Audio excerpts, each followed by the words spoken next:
For people who maybe are not as familiar with Bill Gross, even though the story is engaging on its own just because he is such a character, what would you tell people who are sort of new to his story about why he is such an interesting and important figure in the U.S. financial world?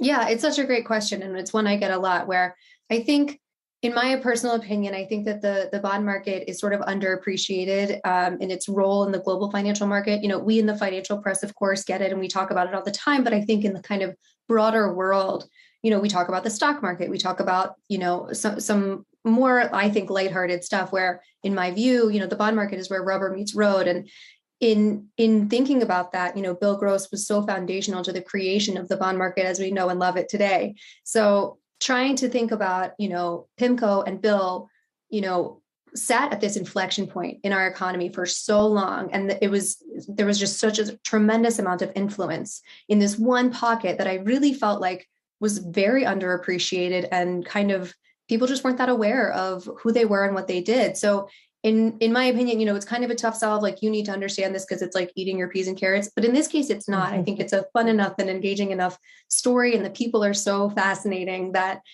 it's not just doing your homework of learning about the bond market, but it is, hopefully you do learn all that along the way. It's definitely not like eating your peas and carrots. The excerpt that I read, there's a lot of, I don't know. I mean, Gross is known as an eccentric figure, I think it's safe to say. And so it's also intriguing that he is such a powerful figure at the same time that he was this unusual guy. I would ask, in reporting this out, was there one story or detail that you uncovered that surprised you the most or delighted you the most when you were looking at his life? Oh, wow. Such a good question. And there's so many that come to mind.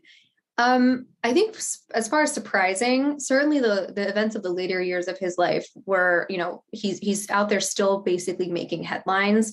And I think for things that he would rather not be making headlines about, and those have really surprised me. His divorce a couple of years ago was in the headlines and on the front page of the New York Post. And that was surprising. The way that he behaved in that situation was really kind of outside of the scope of what I'd expected. And then subsequently he got in a fight with his next door neighbor in Laguna Beach. And that also, I think, has been sort of outside the scope of what I expected him to be doing.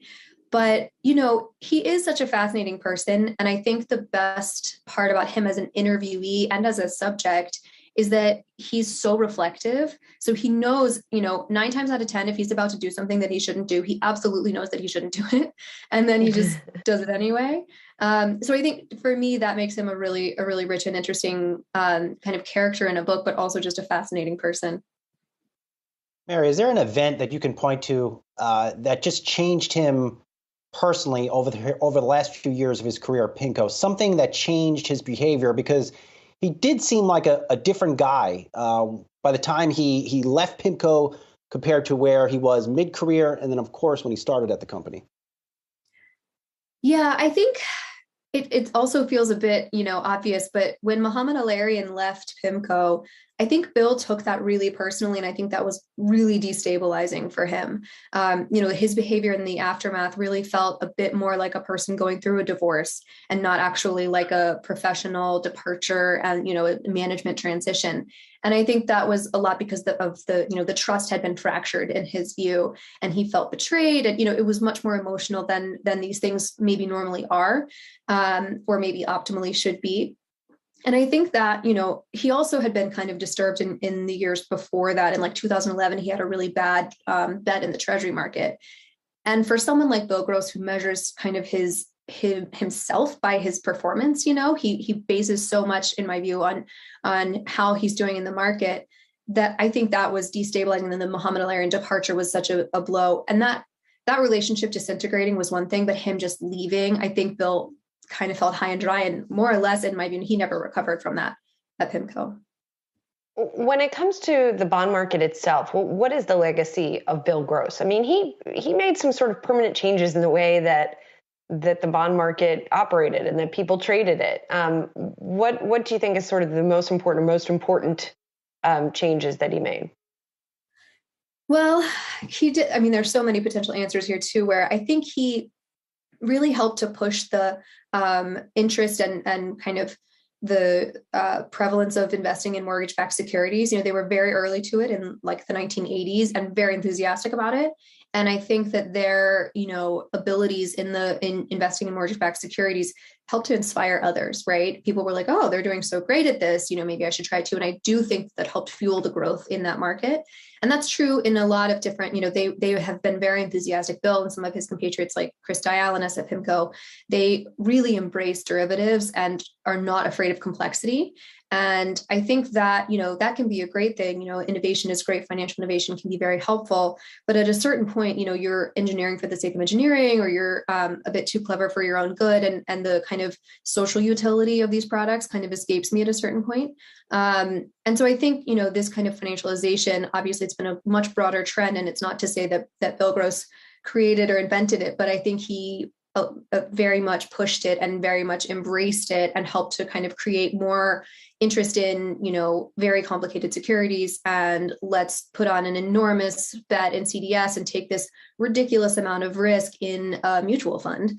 And I think all of those things kind of wrapped up together. It's like this like swashbuckling, attitude that of course is not foreign to Wall Street, but the more you do it and the more someone like Bill Gross does it, the more it makes room for other people to do it too, and to kind of push the boundaries even further. Well, and to sort of take that as the last question, if we could, who is his successor, right? Is it somebody like a Jeff Gundlach, who I think some people, maybe himself, call himself the new bond king? I don't know. Or are there other figures out there who we should be watching? I think Jeffrey Gundlach, to my knowledge, does not call himself the bond king. He has called himself the Godfather, and I believe the Pope. So it's an important distinction. But I do think, the way people respond to Jeffrey Gundlach is very similar to the way they responded to Bill Gross. So I think in that way, yes, that absolutely feels like kind of the next generation. Bill just self-published a memoir, and he said that Jeffrey Gundlach does not deserve the title, and he would crown Scott Minerd were it within his power. So, I think that's an interesting tidbit. But I also wonder too, if we're a bit beyond needing a king, if there's a world in which we don't have to deify our star mutual fund managers or star fund managers, and have kind of in a way wised up to the flaws in that model. That might be expecting a bit much, but I do think there's less of the kind of centralization of this kind of, oh, he knows what's going on, he's going to tell us what to do. Yeah, well, in part because the past couple of years have told us that nobody knows what's going on, or